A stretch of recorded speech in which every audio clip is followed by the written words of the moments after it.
Okay, a couple things. Today, we're going to be doing notes on 9.7 to identify figures that tessellate and to identify transformations and symmetries and tessellations.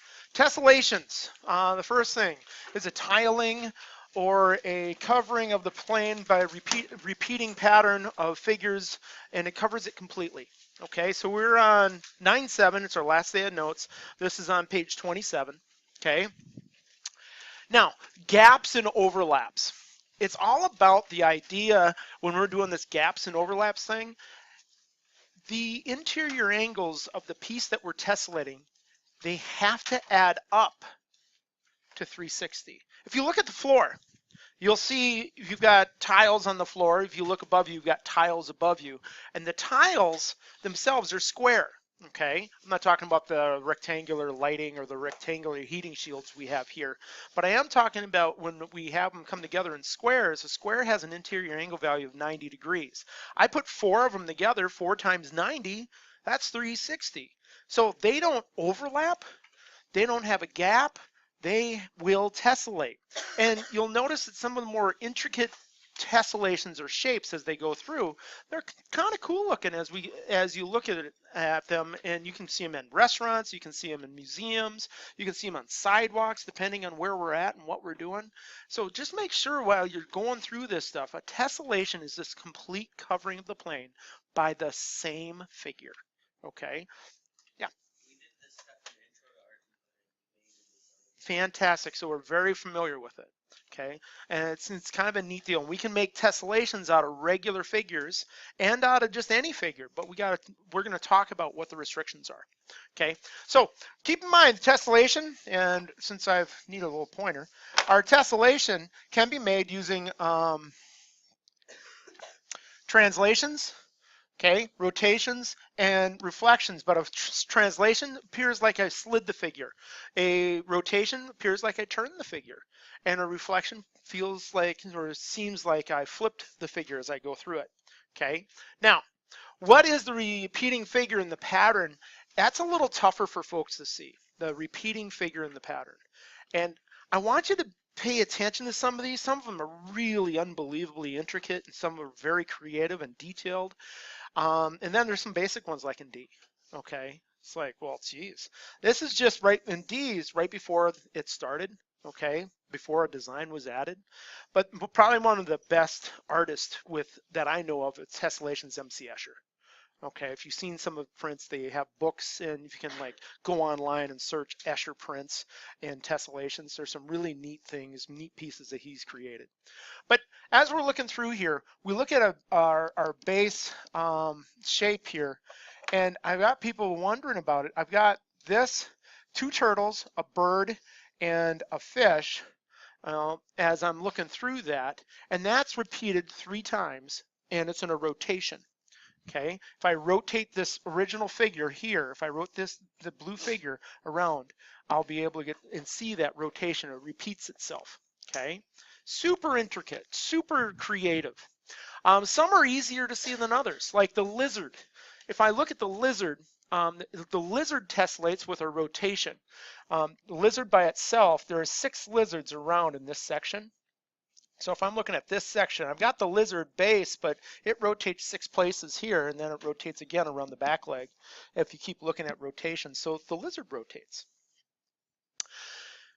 Now there could be combinations when you see stuff. In C, I've got, if I take 2 birds, okay, 2 birds, the white and the blue, I can just slide this along to the right or even slide up and down. This is a true translation tessellation because everywhere I slide my piece, I can bring it back to a repetitive thing with a white bird and a blue bird, okay? So that's a translation, okay, or just a slide. If I just take 1 bird and slide just the 1 bird, because that's what I saw, I rotate my bird to go back, and I can go back on the blue bird, okay? And I rotate my bird to go back, and I can get back to the white bird. So it's a rotation, it's a translation rotation as I go through those. So those are the 2 possibilities I have for D, or excuse me, C, as I'm stepping through. My last one, okay, just to look at it, I got translation. I was translating this across, just like, you know, the birds. I just translate that main piece, and some people are, well, which piece are you translating? I'm trying to group it in a big old shape so you can see that that's the piece I'm going to translate. Now remember, anytime you see cool tile patterns, okay, most of the time it started from base shape. It's either a hexagon, a square, or a triangle, and they all are regular figures.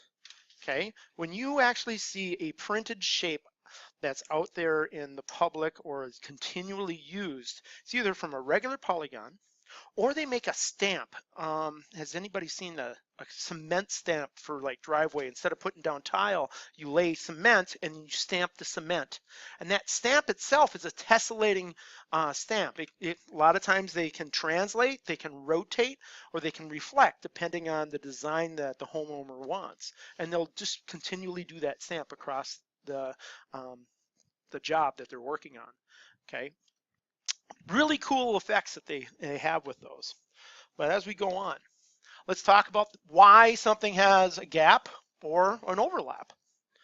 Okay, as we get this down. So gaps and overlaps are created when that center between the tiles isn't 360.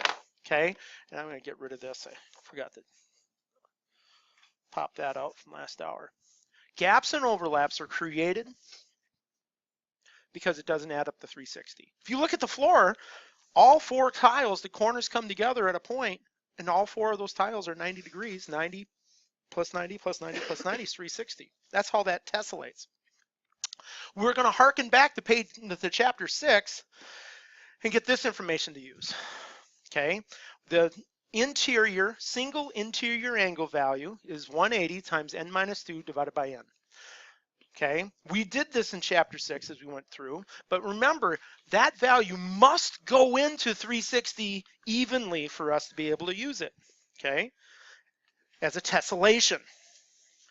And now I'm going to have you determine whether something can tessellate all by itself or not. So in 2, which of the regular figures can tessellate? Now keep in mind, I'm telling you some information when I say regular. Review from chapter 6. Regular shapes have the same length sides and the same size interior angle and exterior angle all the way around, okay? So when I'm doing this, I have a picture here of a pentagon tessellating or not with the gap. This is a pentagon that's got a little gap. Well, let's talk about the pentagon itself. It's 180 times 5 minus 2 divided by 5. The interior, single interior angle value is 108. Well, how can I tell if it tessellates or not? I already know it doesn't. I have a picture of it. But what would it look like for a number? I would divide 108 into 360, okay? And I'm going to find out that it takes 3 1/3 of those to make it tile, to make it all the way around. Translation, it doesn't tessellate in the plane without having a gap or overlap, because we're not saying, well, you know, I can do everything I want. I can just cut it. You won't cut the pieces. The pieces, if they actually tessellate, will share the space in the plane evenly and completely, okay? Now, I've just shown you a method to test whether a regular figure can tessellate or not. And what I want you to do is determine if it is. And so I'm just going to do a couple random ones. I got 180 times 18 minus 2. Remember, that's the formula up there. We're using that same formula. Divided by 18 gives me a single interior angle value. And I pop that in there, I get 160. But 160 doesn't go into 360 evenly, okay? So I'm going to give you about 3 minutes to consider the other 4 shapes up there. Go ahead, determine which ones will tessellate in the plane. Okay, so let's start with A. And a triangle has 180 times 3 minus 2 divided by 3. Remember, order of operations requires me to do the stuff inside the parentheses first, and the fraction bar is a grouping symbol, so I got to do everything on top. So it's 180 times 1 is 180 divided by 3, I get a 60. And now I'm going to determine if 60 goes into 360 evenly. Okay, so It does, and it goes in there 6 full times, which means to us, the information we got back is that this shape will tessellate completely with no gaps or overlaps. Okay, if I do a quadrilateral, okay, I've got a 4-sided figure. That's a quadrilateral. Okay, so 180, 4 minus 2, 4 is n, 4 is my sides. Okay, and 4 minus 2 is 2 times 180 is 360. Divided by 4, I get 90. Well, we kind of surmised that this one would work because we look down, we have a tile of the floor that's square. Okay, so that's going to work. All the tiles in this school that are laid down are square in this building. Now, it starts to make you feel like, well, geez, all of them are going to tessellate. Let's just check out the 15 gun. A 15-sided figure, 15 minus 2 is 13, times 180, divided by 15, gives me 156. Right now, I have an inkling that 156 isn't going in the 360, and it doesn't. It goes in there 2.3 times, but it's not cleanly. It doesn't go into an even number of times. That means there's gap or overlap, so that won't tessellate. But my hexagon itself, remember, these are all regular figures. My hexagon is 6-sided, 6 minus 2 times 180 divided by 6 gives me a solitary single interior angle value. And now 120 goes in the 360 3 times. So what this means to me is that a triangle, a regular triangle, a regular quadrilateral, and a regular hexagon are the 3 regular figures that tessellate the plane all by themselves. And that's how I can show that they do. Okay, there's no overlap. But now let's explore other shapes other than the 3 regulars that we know of to see what tessellates. Now when we're doing this, the tessellation can be made using a combination of figures. Okay, below is an example of every triangle and every quadrilateral will tessellate. Okay, now this is an example of a triangle tessellating. Please pay close attention to the fact that corresponding angles are lined up here. 2, bless you, 3s and 1s. They are set up as vertical angle pairs to tessellate, so you can set the pattern in the plane. So all triangles will tessellate, and because the interior angle value of all the triangles is 180, you just have a member of each one of the triangle's angles meet at that center spot on the top and on the bottom, and you'll have tessellation. Okay, now in a quadrilateral, the same idea. Okay, it's not as easy to see what's going on, but remember the quadrilateral has a 360-degree interior angle value, so there must be a member of each angle at the vertex that's going to tessellate, if it's going to. Okay, and you have to manipulate the shapes to make that happen for each shape. Okay, so now, knowing that, there are combinations of regular figures that'll tessellate, and how you make the decision is you just add their angles together. So if I have an octagon, remember that's a 8-sided figure, so the interior angle value is 135, and I have a square, and those are 90,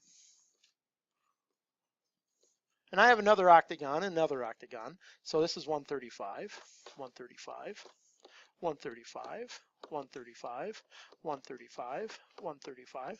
I have a combination of figures that will tessellate, a square and an octagon. I'm not sure if you've seen tiles, a tiling, or even a tile that's a tile with a square and an octagon together, okay? And they'll tessellate the plane, okay? It's kind of a neat combination as you go through. But remember that octagon's got to come up here, and it's got to be a regular octagon. It's a regular square as we come around, but it's an octagon as we go around our shape. So a square and an octagon will tessellate because 135 plus 135 is 270, plus 90 more is 360. The reason why it tessellates, where they meet at the vertex is 360 degrees, okay? So now, I want you to recognize that tessellations happen. Okay, they're tilings of the planes. They're different combinations of things that we can do. We have a square here, not square, a hexagon here, and we can slide this along for a translation all the way along. Okay, we're just translating our hexagon. We could also look at it as a rotation because it rotates around this little figure right here in the middle. So we can rotate it around this, rotate around that, rotate around that. We can say it's a rotation or a translation. More than likely, we'll see it as a translation first. And the next one, we have a glide reflection. They're saying, well, hey, you know, if I take this piece and this piece, this bigger piece, and think about it as a larger piece and slide it one way or another. So if I slide this whole piece, let's group that. I could slide just a single piece of the whole piece, reflect it, and flip it, and it'll come across. If I actually flip up and down, left to right here, it'll flip and be in this place. And you know, that's the idea of glide reflection, but because of the symmetry of this tile, people will see it more as a translation. Okay, they won't go through the hardest parts of rotating or flipping or glide reflecting because it's easier to see as a translation because of symmetries. Now in this next one, we're looking at different shapes, and I've got a rotation going on here as I go around this shape. I also have a translation if I want to look at this shape this way. Okay, so I've got a translation and a rotation. And B and C, more so B is a representation of one of those cement stamps. Okay, they're really cool. There's a bunch of different designs you can take on. Matter of fact, they actually have tiles in the shape of this cement stamp look. If you go in to Menards or Home Depot, you can actually see different tiles with different really weird shapes instead of rectangular or squares or anything. It's really a funky shape that'll piece together just to give a different look to a patio. Okay, and at the end of the season, those are always, for some reason, I notice that they are cheaper than that. So this fall, there might be a change in the Bloom House for a patio that's outside. But as I look at this, this has a bunch of them. I can translate, I can rotate about this. So it's got them all. It's got reflective symmetries in it. But remember, because of symmetries, the easiest one to see is that translation. And the same idea in C as well. Okay, well, that's notes today. Okay, our assignment today is GO 97 worksheet. We're going to correct the 96A and the 96B sheets today. Okay, and we're going to finish that up. So take that out right away, and that's the next thing we're going to do.